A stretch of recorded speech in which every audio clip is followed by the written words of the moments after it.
moving this guy out. What I would recommend is when you're doing a rectangular room, see there's an ortho button here?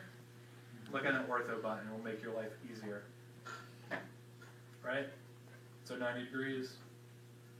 So then you go out, you can see kind of see that length down at the bottom. Right? 20 feet. We can do that, or we can just type 20, comma, 20 feet. Click your point. It's 20 by 20, right? So same thing, we just move down, length, 20, click. Hooray. There's your room. Okay? So then they're asking us for a whole lot of different types of stuff here.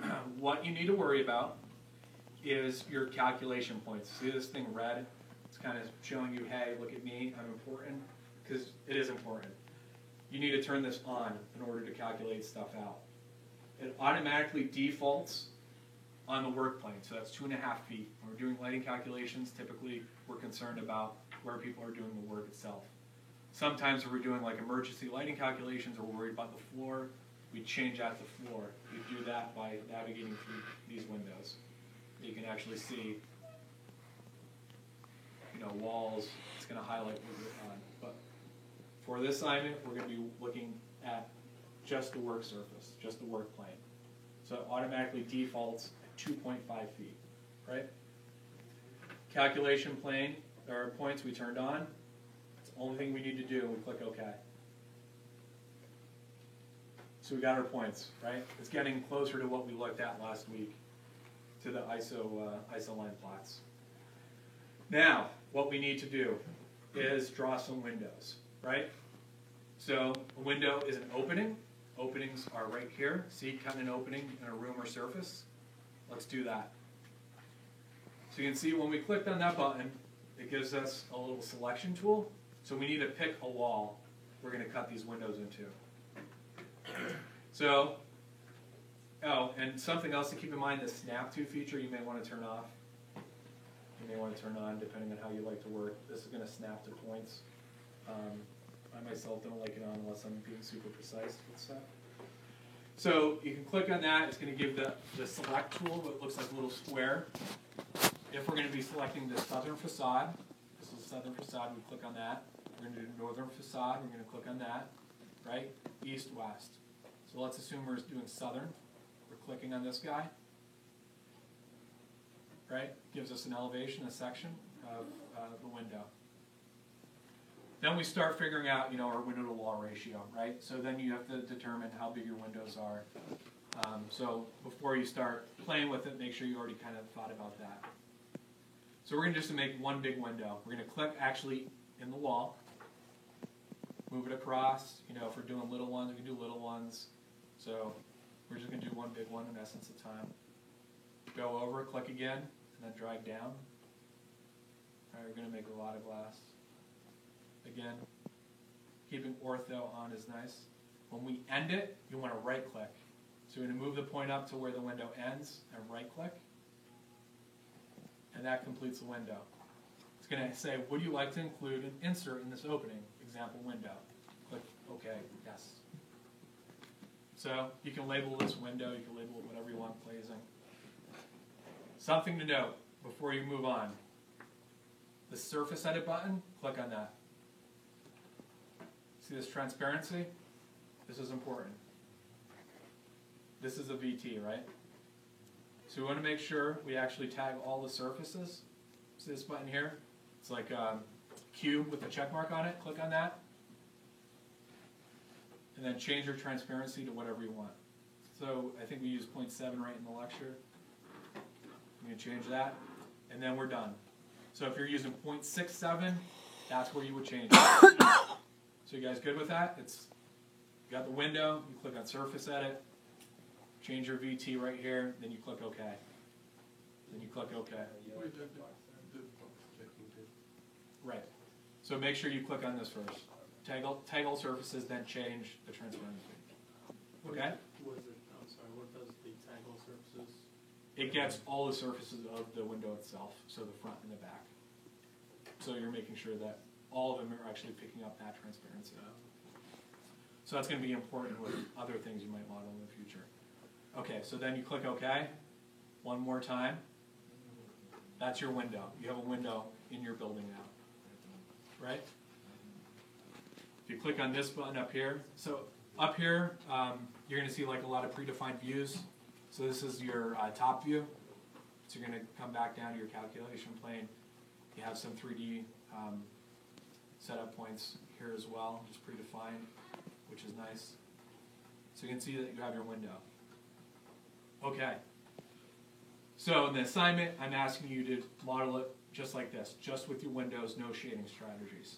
Before we do that, before we actually click calculate, we need to define the location. And we need to make sure we tell AGI to say, hey, please look at daylighting in the calculation. So we click this button up here. See, it's not selected right now. You need to select it.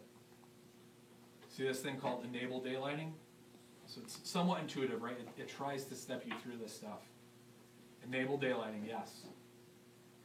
So site latitude and longitude. Does somebody have the assignment open?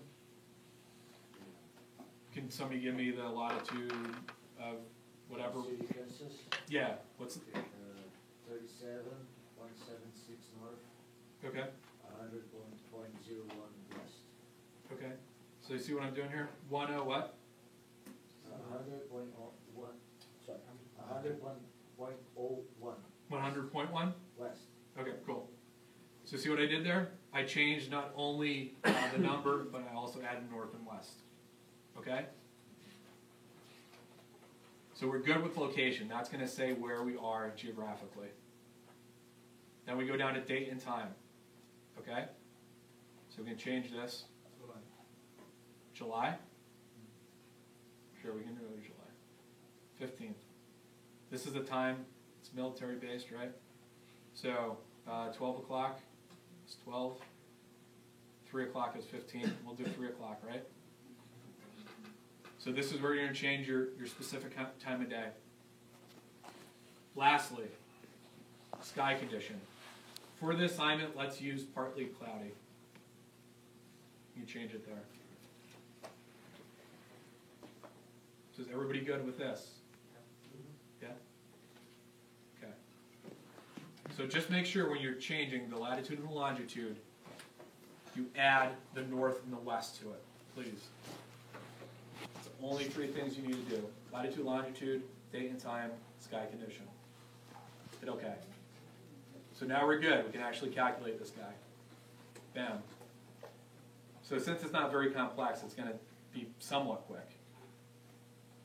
So it's actually taking, it's doing your basic daylight penetration calculations for you. I showed you quick ways to do it manually.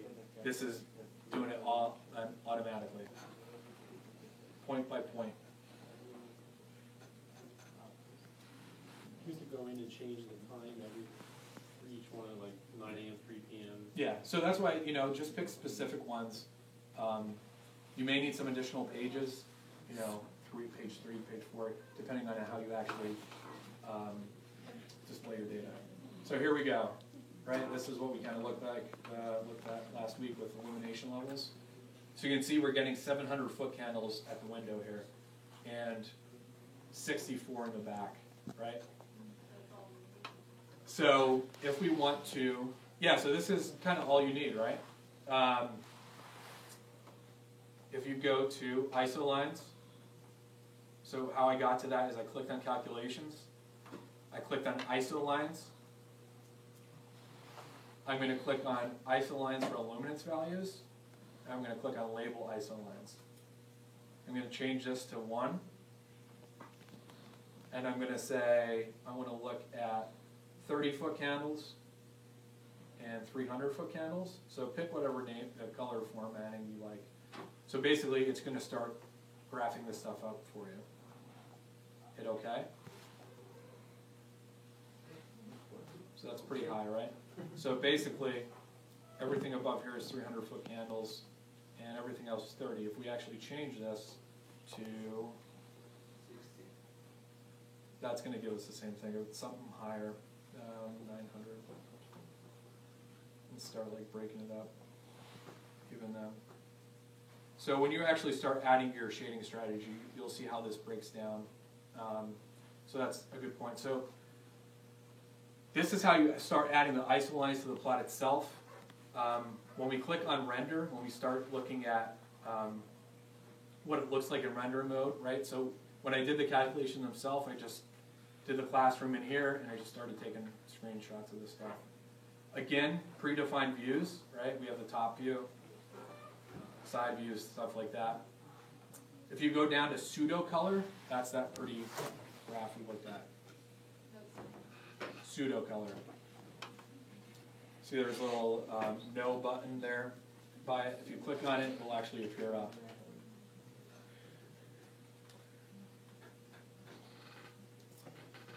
And to actually change this, so if we only want to look at 300 to 0, we can actually click on this button up here, display properties. See this apply maximum, 300, hit OK. Where are the properties for? See this little blue display properties? Click on that guy. There's going to be a field called illuminance. There's going to be an apply maximum button. Just type it in there. So if we want to go 200, we can do that too. So there we are.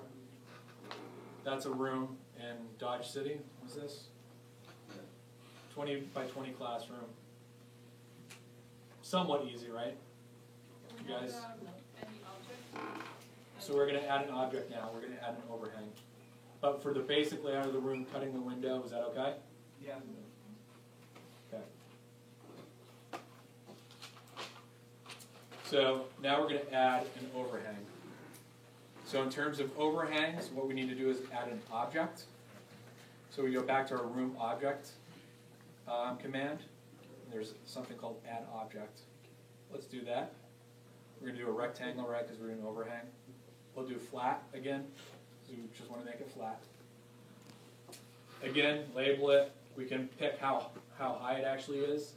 So, I don't know, maybe 0.25. It's not very big. And then what we need to do is define it as an external object.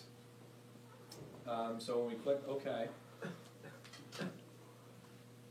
we're going to actually place this guy first, and then we'll define it.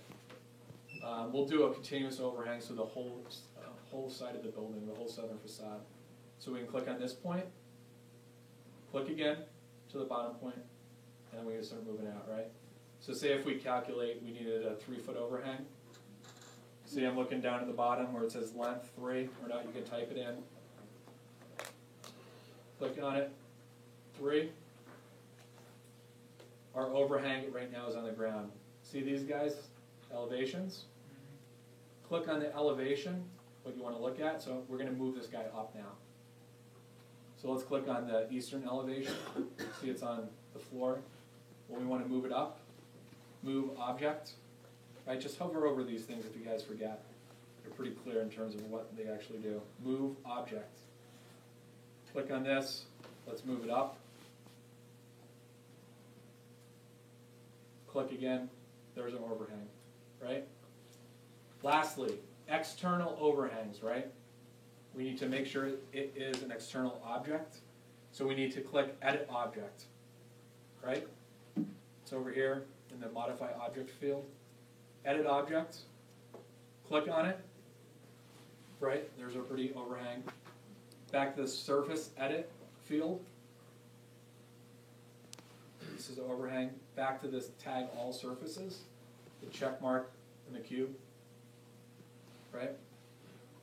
See this thing called Daylight Exterior? Click on that, hit yes. Hit OK. Good.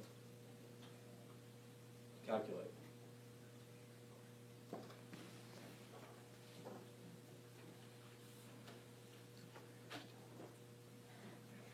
So, if we did not modify that object, if we did not define it as daylight exterior, it's not going to actually receive any daylight, any direct sunlight. So I'll show you, once it's calculated, what it should look like, what your overhang should actually look like So, when it's placed properly. So if you don't do that, if the sunlight's gonna like pass through it, No, it will still pass, it will still, Shaded. it will still shade it, but it's not gonna actually provide the right calculations on the floor. Because it's thinking that it's still an interior object and not an exterior object. So if we go back to render, right, this should be red, it should not be black. If you didn't click on that field, it will turn black. So that's how you do objects. So that's why we're not gonna be doing any like fancy blinds or anything, or external fins, because it takes some time to actually modify this stuff. Yeah, right? So it's just, concepts, high-level concepts we want to get across. So we're going to create an object. If it's outside, we need to do that. So if we're doing an internal one, we don't need to do that. So say we pick the option of internal and external light shelf, make them separately, right? Make the external one an external object, the internal one an internal object. And you're done. So making that internal one is going to be the same thing, other than you're not going to say it's daylight exterior. Okay? And then here is the impact of that overhang on July 15th at 3 o'clock. Okay? So I know that was a lot. So I see people taking videos, recording. If you guys want to share that amongst yourselves, if you guys want to call me, email me, I'm more than happy to go over this with you. $20. $20. When does There you this go. Is this due? What's that? Is it due next